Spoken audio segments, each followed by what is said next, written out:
Maraming pagbabagong aabangan sa GMA7 sa susunod na buwan. Hanggang June 6 na lang ang mga batang riles at baka ang sanggang dikit ang ipapalit sa time slot na yon na pinagbibidahan ni na Dennis Trillo at Jenilyn Mercado.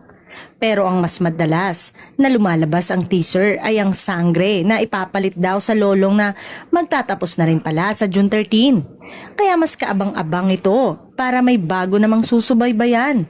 Pagdating sa weekend ay may mga bago na ring mapapanood. Ang The Clash ay sa June 8 na magsisimula. Sa time slot ito ng Pinoy Big Brother Celebrity Collab. Kaya mababawasan ng isang episode ang naturang reality show. Bandang end of June naman daw ito magsisimula.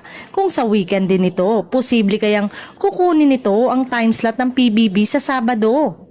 Kahit malakas online ang PBB, hindi pa rin ito kasing lakas ng ibang programa sa weekend. Ang The Clash dati ay hindi single digit ang rating, na hindi naman lang naabot ng PBB pero sobrang bumabawi naman ang PBB sa online at napapasikat nila ang housemates.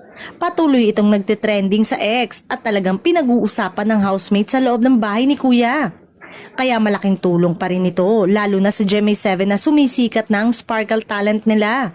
Mukhang marami talagang kailangang baguhin sa prime time dahil hindi pa rin talaga umaalagwa sa ratings. Ang afternoon slot lang ang maganda ang performance kaya matagal-tagal pang matatapos ang mga programa.